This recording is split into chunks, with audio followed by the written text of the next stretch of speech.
J'ai découvert que ma femme me trompait parce qu'elle a dit qu'elle allait sortir avec sa meilleure amie, mais elle était avec moi. Je sais ce que vous devez penser, encore une histoire d'infidélité, comme tant d'autres. Mais pour moi, cette histoire est unique, car elle a changé ma vie d'une manière que je n'aurais jamais pu imaginer.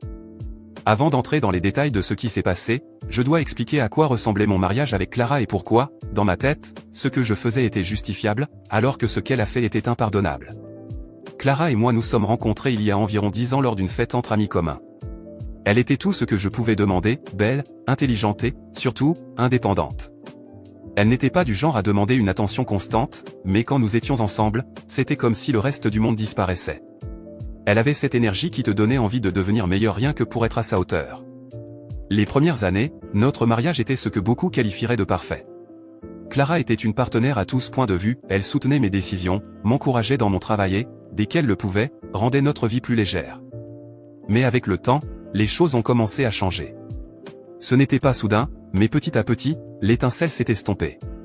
Ce qui était autrefois un mariage plein de passion et de complicité s'est transformé lentement en une routine sans grandes émotions.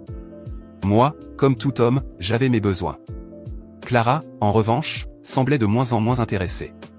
Toujours occupée avec le travail, ses amis ou ses propres loisirs, je commençais à me sentir négligé.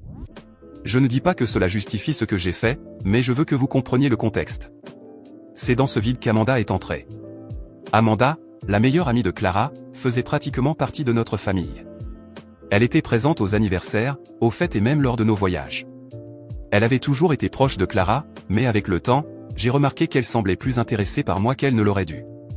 Au début, ce n'était que des blagues innocentes, des conversations un peu plus longues que d'habitude et des regards qui, je pensais, pouvaient signifier autre chose. J'ai résisté, pendant un temps. Quand j'ai finalement cédé, c'était comme si un poids s'était envolé de mes épaules. Amanda me faisait à nouveau me sentir désiré. Elle était jeune, amusante et pleine d'énergie. Et honnêtement, je croyais que je ne faisais que répondre à mes besoins masculins. Dans ma tête, je ne trompais pas vraiment Clara, parce que je l'aimais toujours. C'était purement physique, quelque chose que je pensais que les hommes avaient besoin de faire et qu'elle ne comprendrait jamais. Mais j'étais convaincu que Clara ne ferait jamais une chose pareille. Elle avait toujours été tellement éthique, tellement correcte. Je croyais que tant que je gardais les choses sous contrôle, personne ne serait blessé. Mais j'avais sous-estimé la capacité des gens à garder des secrets. Cet après-midi-là en particulier, Clara m'a appelé pendant qu'elle était au travail. J'étais à l'hôtel avec Amanda à ce moment précis, profitant de notre temps ensemble. Quand j'ai vu le nom de Clara sur mon téléphone, j'ai fait signe à Amanda de se taire et j'ai décroché. « Salut, mon amour » m'a dit Clara d'une voix joyeuse. « Je voulais juste te prévenir que ce soir, je vais retrouver Amanda après le travail. On a des choses à rattraper, tu sais ? Alors ne m'attends pas pour le dîner. » Amanda, allongée à côté de moi, a failli éclater de rire. J'ai couvert le microphone de mon téléphone avec ma main et je l'ai regardée avec un mélange d'incrédulité et d'irritation. Elle s'est simplement contentée de hausser les épaules, visiblement amusée par la situation. « Bien sûr, pas de problème » ai-je répondu, essayant de garder une voix calme. « Là, amuse-toi bien avec Amanda. »« Merci, mon amour. »« Je t'aime » a-t-elle ajouté avant de raccrocher. Je suis resté un moment à regarder mon téléphone, essayant de comprendre ce qui venait de se passer. Amanda ne semblait pas du tout surprise, ce qui m'a encore plus irrité. « Mais tu savais qu'elle allait se servir de toi comme excuse » ai-je demandé, tentant toujours de contrôler ma colère. « Je n'en avais aucune idée » a répondu Amanda, mais il y avait quelque chose dans son ton qui m'a rendu méfiant. « Mais c'est drôle, tu ne trouves pas ? Tu fais ça tout le temps. Clara apprend juste à jouer au même jeu. » Ces mots m'ont frappé comme un coup de poing. Je savais qu'Amanda avait raison, mais ma fierté m'empêchait de l'admettre. Je me suis levé et j'ai commencé à m'habiller. J'avais besoin de réponses. Si Clara n'était pas avec Amanda, alors où était-elle ? Et avec qui ? Et qu'est-ce que tu vas faire ? A demandé Amanda en me regardant enfiler ma chemise. Je vais découvrir ce qui se passe, ai-je répondu sèchement. J'ai pris mes affaires et quitté la chambre d'hôtel, ignorant les protestations d'Amanda. Dans ma tête, je savais que Clara avait franchi une limite. Une chose était ce que je faisais, parce que je restais le mari dévoué, le pilier du foyer. Mais elle n'avait pas le droit de me faire ça. Quand je suis rentré à la maison, mon esprit était en ébullition. Je devais réfléchir à la manière de confronter Clara sans révéler tout ce que je savais déjà. J'ai décidé d'attendre son retour et, entre-temps, j'ai commencé à fouiller nos messages et nos comptes partagés à la recherche d'indices. C'est là que j'ai trouvé quelque chose qui m'a glacé le sang, une réservation de restaurant à son nom pour ce soir-là. Et ce n'était pas n'importe quel restaurant, c'était un endroit que Clara savait que je détestais, ce qui rendait encore plus évident qu'elle n'avait pas prévu de m'y inviter. La question était maintenant, avec qui y allait-elle? Je suis resté là, les mains tremblantes et le cœur battant à tout rompre, essayant d'assimiler tout ce que je venais de découvrir. Je ne pouvais pas croire ce que j'avais vu dans ce restaurant. Clara, ma femme, la femme avec qui j'avais construit une vie, était assise avec un autre homme, riant et se comportant d'une manière qui ne laissait aucun doute. Chaque geste, chaque regard, chaque sourire confirmait ce que je redoutais déjà. En conduisant jusqu'à la maison, le silence pesait lourdement et mon esprit était en ébullition. Je voulais crier, frapper quelque chose, la confronter immédiatement, mais je savais que ce n'était pas le bon moment. Je devais garder la tête froide, être stratégique. S'il y avait une chose que j'avais apprise de mes propres infidélités, c'était que la vérité ne sortait jamais bien dans le chaos. Je devais être patient. Je devais comprendre tout avant d'agir. Quand je suis arrivé à la maison, l'obscurité et le silence du lieu m'ont frappé comme un rappel de ma solitude. Je me suis assis sur le canapé, incapable de bouger, essayant de digérer ce qui venait de se passer. Je savais que Clara rentrerait tard, donc j'avais du temps pour réfléchir. Mais mon esprit revenait sans cesse à cette image, elle, avec lui, riant d'une façon que je n'avais pas vue avec moi depuis des années. Qui était cet homme? Je l'avais reconnu. Pas de près, mais suffisamment pour savoir qu'il était quelqu'un de son travail. Clara avait mentionné son nom à quelques reprises, toujours en passant, de manière anodine. Daniel mène le nouveau projet, ou Daniel a suggéré cet endroit pour la réunion. Je n'avais jamais pensé à lui comme une menace, mais maintenant tout s'imbriquait. Les nuits tardives au bureau, les réunions de dernière minute, les événements de réseautage. C'était lui. Cela avait toujours été lui. J'ai décidé d'enquêter. Je ne pouvais pas me fier uniquement à ce que j'avais vu. J'ai sorti mon téléphone et commencé à chercher sur les réseaux sociaux.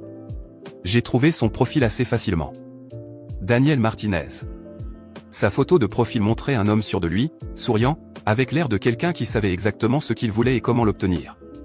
J'ai parcouru ses publications, ses commentaires, essayant de trouver quelque chose qui confirmerait ce que je savais déjà au fond de moi. Et c'était là. Des photos d'événements de travail, des publications avec des collègues, et dans plusieurs d'entre elles, il y avait Clara. Sur l'une, ils étaient assis côte à côte, leurs corps penchés l'un vers l'autre d'une manière bien trop intime à mon goût. Sur une autre, ils étaient à ce qui semblait être un dîner d'équipe, et Clara avait ce même sourire que j'avais vu au restaurant. Un sourire qui n'était pas pour moi depuis longtemps. Ma poitrine s'est remplie de rage, mais aussi de quelque chose d'autre, une profonde humiliation. Comment en était-on arrivé là? Comment avais-je permis que les choses se dégradent autant? J'avais toujours pensé que, bien que j'aimais un moment, Clara était au-dessus de tout cela. Mais maintenant je voyais que ce n'était pas le cas. Elle avait aussi ses secrets, et le pire était qu'elle les avait si bien cachés que je ne m'en étais rendu compte que maintenant. Pendant que je continuais à chercher, mon téléphone a vibré. C'était un message de Clara. Mon amour, la soirée se prolonge un peu. Je risque de rentrer plus tard que prévu. Ne m'attends pas éveillé. Je t'aime. J'ai lu ces mots et laissé échapper un rire amer. L'audace, la facilité avec laquelle elle me mentait, était presque admirable. J'ai pris une profonde inspiration et répondu quelque chose de bref, essayant de ne rien laisser transparaître de ce que je ressentais. Pas de souci, mon amour. Profite de ta soirée. J'ai éteint mon téléphone et fermé les yeux, essayant de me calmer. Il me fallait un plan. Je ne pouvais pas simplement la confronter sans avoir plus de preuves. Je devais être sûr, connaître chaque détail. Si je devais l'affronter, je voulais qu'elle n'ait aucune échappatoire, aucune chance de nier. Et, surtout, je voulais qu'elle ressente ce que je ressentais à cet instant. Les heures ont passé, et finalement, j'ai entendu le bruit de la clé dans la serrure. Clara est entrée, semblant fatiguée mais satisfaite, comme si elle avait passé une soirée parfaite. Elle m'a regardé et a souri. « Salut, mon amour » a-t-elle dit en posant son sac sur la table. La soirée était incroyable. Amanda te passe le bonjour. Je l'ai regardée, essayant de garder une expression neutre. Chaque mot qu'elle disait était comme un couteau. Mais je lui ai rendu son sourire et hoché la tête. Content que tu aies passé un bon moment, ai-je répondu, ma voix aussi calme que possible. Elle s'est approchée et m'a embrassé sur la joue avant de monter à l'étage. Je suis resté assis sur le canapé, fixant le vide. J'avais tellement envie de crier, de lui demander comment elle osait, mais je savais que ce n'était pas encore le moment. Pas tout de suite. Cette nuit-là, je n'ai pas dormi. Mon esprit continuait à travailler, reliant les points, me rappelant toutes les fois où Clara était rentrée tard, toutes les excuses que j'avais acceptées sans poser de questions. La rage en moi grandissait, mais quelque chose d'autre aussi, une détermination. J'allais tout découvrir. Chaque mensonge, chaque détail, chaque moment qu'elle m'avait caché. Et quand je serais prêt, Clara saurait exactement ce que je savais. Pour l'instant, je jouerais le rôle du mari ignorant, comme si de rien n'était. Mais à l'intérieur, quelque chose était déjà brisé, quelque chose qui ne pourrait jamais être réparé. Ce n'était pas fini. Ni pour moi, ni pour elle. Et au fond, Clara n'avait aucune idée de ce qui l'attendait. Cette nuit sans sommeil, mon esprit était en plein tumulte. Le poids de ce que j'avais découvert sur Clara me consumait, mais je savais que je devais me confier. Amanda semblait être la seule personne capable de m'écouter à ce moment-là. Malgré toute la confusion, elle était la seule qui savait ce qui se passait réellement, même si ce n'était qu'en partie. L'après-midi suivant, j'ai envoyé un message à Amanda. « J'ai besoin de te voir. C'est urgent. » Elle a répondu presque immédiatement. « L'hôtel habituel ?» Je savais qu'elle pensait que ce serait juste une autre de nos rencontres, mais pour moi, c'était bien plus. J'avais besoin de réponses. Quand je suis arrivé à l'hôtel, Amanda était déjà là, m'attendant avec ce sourire confiant qu'elle arborait toujours. Elle était magnifique, comme toujours, mais mon esprit était ailleurs, perdu dans mes pensées sur Clara. « Tu as l'air tendu » a dit Amanda en se levant pour me saluer. « Je le suis » ai-je répondu, la voix sèche. « Beaucoup de choses se passent. » Amanda a levé un sourcil et a souri de manière provocante, s'approchant de moi. « Peut-être que je peux t'aider à te détendre » a-t-elle dit avec un ton suggestif. Je l'ai tenue par les épaules, l'empêchant d'aller plus loin. Elle semblait surprise, mais je savais que je devais mettre les choses au clair avant de faire quoi que ce soit. « Mais Clara me trompe » ai-je lâché directement. Amanda a reculé d'un pas, la surprise sur son visage s'est transformée en un mélange d'incrédulité et d'ironie. « Mais tu plaisantes, n'est-ce pas » a-t-elle demandé en riant légèrement. Je l'ai vu de mes propres yeux ai-je continué, ignorant son ton. Elle était au restaurant avec un collègue. Il se tenait la main, riait, comme si rien d'autre au monde n'existait. Amanda m'a regardé un moment, puis a éclaté de rire sarcastique. « Lucas, tu t'écoutes ? Tu es littéralement ici avec moi, en train de tromper ta femme, et tu es en colère parce qu'elle a fait la même chose ? C'est différent, ai-je rétorqué fermement. Je suis un homme. J'ai des besoins. Ça ne signifie rien pour moi. Mais elle ? Elle était censée être fidèle. Elle a détruit notre mariage. » Amanda a ri à nouveau, mais cette fois, elle semblait ne pas vouloir argumenter. « Lucas, tu es un cas désespéré. Mais tu sais quoi ? Je ne vais pas discuter. Si tu as besoin d'évacuer ta frustration, je suis là. » Elle s'est avancée et m'a attiré à elle, m'embrassant. Pendant un moment, j'ai hésité, mais j'ai vite cédé. Il n'y avait aucune raison de résister. Amanda savait exactement quoi dire et faire pour me faire oublier, au moins temporairement, ce qui se passait. La tension du moment a rapidement disparu, et nous nous sommes abandonnés l'un à l'autre, comme tant de fois auparavant. Pendant un moment, le monde s'est tu, et Clara et tout ce qu'elle avait fait semblait être des problèmes lointains. Mais quand tout fut terminé, je savais que cela ne suffisait pas. Cela ne résolvait rien. Il fallait que j'agisse. Alors qu'Amanda était allongée sur le lit, fumant une cigarette et souriant, satisfaite, je me suis levé et j'ai commencé à m'habiller. « Mais tu vas quand même aller la voir, n'est-ce pas » a demandé Amanda, avec un ton mêlant curiosité et mépris. « Oui » ai-je répondu sans hésitation. « Mais elle doit savoir que je sais. Et elle doit comprendre qu'il n'y a pas de retour en arrière. » Amanda n'a pas répondu, secouant simplement la tête, comme si elle s'attendait déjà à cette réponse. Quand j'ai quitté l'hôtel, ma décision était prise. Le lendemain, j'ai pris les photos que j'avais prises de Clara et Daniel au restaurant et je suis allé à son bureau. Je n'étais plus nerveux, j'étais déterminé. Clara devait ressentir l'humiliation que j'avais ressentie. Je suis arrivé au bâtiment vers midi. Je suis passé sans difficulté par la réception et suis monté à son étage. Quand je suis entré, elle était en réunion avec quelques personnes.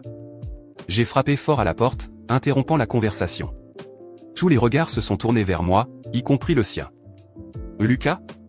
Qu'est-ce que tu fais ici » a-t-elle demandé, surprise et visiblement mal à l'aise. « Nous devons parler. » Maintenant, ai-je répondu fermement. Elle a hésité, mais elle s'est levée, probablement réalisant que je ne partirais pas sans lui parler. Elle m'a suivi jusqu'à un coin plus isolé, loin des regards curieux. « Mais qu'est-ce qui se passe » a-t-elle demandé, essayant de rester calme. Sans dire un mot, j'ai sorti les photos du dossier et les ai posées sur la table entre nous. Elle les a regardées, et j'ai vu son expression changer. D'abord la surprise, puis la culpabilité. « Mais tu veux m'expliquer ça » ai-je demandé, ma voix basse mais pleine de colère. « Lucas, je peux tout expliquer. Je ne veux pas d'explication, les jeux coupés. Tu as détruit notre mariage, Clara. Mensonge, trahison, pourquoi? Je t'ai tout donné. Tout. Elle a essayé de parler, mais je ne l'ai pas laissé. Je t'ai respecté, Clara. Et c'est comme ça que tu me remercies? Avec Daniel? Un collègue de travail? Vous moquant de moi pendant que je restais à la maison, travaillant pour maintenir cette vie misérable que tu ne sembles clairement pas apprécier. Je continuais, ma voix chargée de colère et de ressentiment. Pendant que je travaillais dur, pendant que je faisais tout pour nous, tu riais avec lui, tu me mentais, détruisant tout ce que nous avions construit ensemble. Clara était visiblement bouleversée. Ses mains tremblaient tandis qu'elle regardait les photos que j'avais posées sur la table. Ses yeux se remplirent de larmes, mais elle ne dit rien. Pas d'excuses, pas de tentative de nier. Juste le silence de quelqu'un qui savait qu'elle était complètement démasquée. C'est ça que tu voulais, Clara, continuai-je, ma voix devenant plus ferme. Mais tu voulais jeter tout ce qu'on avait pour un homme quelconque du travail? Qu'est-ce qu'il t'offre que je ne t'offre pas? Du plaisir? De l'attention? Quoi, Clara? Lucas, s'il te plaît. Parvint-elle finalement à dire, sa voix faible et tremblante. S'il te plaît, quoi, rétorquai-je, en la coupant. Tu avais la possibilité d'être honnête, Clara. Tu aurais pu me parler, me dire que quelque chose n'allait pas. Mais non. Tu as choisi ça. Tu as choisi de mentir, de trahir, de tout détruire. Clara se mit à pleurer, couvrant son visage avec ses mains. Le son de ses sanglots résonnait dans le coin isolé du bureau, mais je ne ressentais aucune empathie. J'étais envahi par un mélange de colère et de satisfaction en la voyant enfin faire face aux conséquences de ses actes. Je ne veux pas entendre d'excuses, Clara, poursuivis-je, ma voix désormais plus froide. J'ai déjà pris ma décision. Je vais demander le divorce. Et j'espère que toi et ton Daniel serez très heureux ensemble, parce que tu as détruit tout ce qu'on avait. Elle tenta de dire quelque chose, mais ses paroles étaient presque inaudibles au milieu de ses sanglots. Je n'attendis pas pour écouter. Je pris mes affaires et partis, la laissant là, brisée et seule. En passant par l'espace commun du bureau, les collègues de Clara regardaient curieusement, essayant probablement de comprendre ce qui se passait. Je ne m'en souciais pas, Clara méritait chaque morceau de cette humiliation. Je suis rentré chez moi avec un sentiment de soulagement, comme si je m'étais enfin débarrassé d'un poids qui m'écrasait. Mais, en même temps, il y avait un vide. Même avec toute ma colère, même en sachant que j'avais eu raison de la confronter, il n'y avait pas de satisfaction complète. Une partie de moi savait que la situation était plus compliquée que je ne voulais l'admettre. Plus tard dans la soirée, Amanda m'a envoyé un message. On peut se voir demain? On doit parler. J'ai accepté. Je savais qu'elle avait probablement déjà entendu parler de la confrontation avec Clara. Leur monde était trop proche pour qu'une chose pareille passe inaperçue. Le lendemain, j'ai retrouvé Amanda au même hôtel que d'habitude. Elle semblait tendue, différente de d'habitude. Elle s'est assise au bord du lit, croisant les bras, comme si elle se préparait à quelque chose de difficile. Clara est venue me voir, dit-elle, allant droit au but. Mon expression se durcit. Quoi? Qu'est-ce qu'elle a dit? Elle est dévastée, Lucas, répondit Amanda, sa voix plus douce que je ne l'aurais imaginé. Elle m'a raconté ce qui s'est passé au travail, les photos, le divorce. Elle ne sait pas que je suis impliqué avec toi, bien sûr, mais, elle est complètement brisée. Je levai les yeux au ciel, incapable de me retenir. C'est elle qui a détruit notre mariage, Amanda. Elle l'a mérité. Qu'est-ce que tu voulais que je fasse d'autre? Que je reste silencieux et que je la laisse continuer à rire dans mon dos? Amanda soupira, comme si elle luttait contre quelque chose. Finalement, elle parla. Je ne vais pas discuter de si elle l'a mérité ou non. Mais Clara est ma meilleure amie, Lucas. Elle est venue se confier à moi, et je me suis senti horrible parce que je sais que je la trahis aussi. Ce n'est pas juste. Ma colère commençait à monter à nouveau. Ah Amanda, je te l'ai déjà dit, c'est différent. Clara a choisi de me tromper, elle m'a menti. Nous savons tous les deux que cela n'a rien à voir avec ce qui se passe entre nous. Lucas, dit Amanda, m'interrompant. Je ne dis pas qu'elle a raison. Mais je ne peux pas continuer comme ça maintenant. Pas pendant que Clara souffre autant. J'ai besoin de temps. Du temps, répétai-je, incrédule. Ah Amanda, tu es sérieusement en train de mettre fin à ça à cause d'elle? Après tout ce qu'elle a fait? Oui, répondit Amanda, fermement. Parce qu'au fond, Clara est mon amie. Et même si elle a eu tort, moi aussi. Nous avons tous les deux tort. Je restais silencieux, essayant d'assimiler ses paroles. Une partie de moi voulait argumenter, la convaincre que ce que nous avions était différent, que Clara était la véritable coupable. Mais au fond de moi, je savais qu'Amanda avait pris sa décision. D'accord, dis-je finalement, en me levant. Si c'est ce que tu veux, très bien. Mais sache que cela ne change rien. C'est Clara qui a détruit le mariage, pas moi. Je ne regrette rien de ce que j'ai fait. Amanda ne répondit pas, se contentant de me regarder avec un mélange de tristesse et de résignation. Je quittai l'hôtel, une fois de plus seul, mais avec la sensation que quelque chose d'autre s'était brisé. En marchant dans la rue, une chose était claire, j'avais raison. Clara avait franchi une limite irréversible. Et même si Amanda avait décidé de s'éloigner, je savais qu'au fond, tout ce qui s'était passé était la faute de Clara. Du moins, c'est ce que je me disais.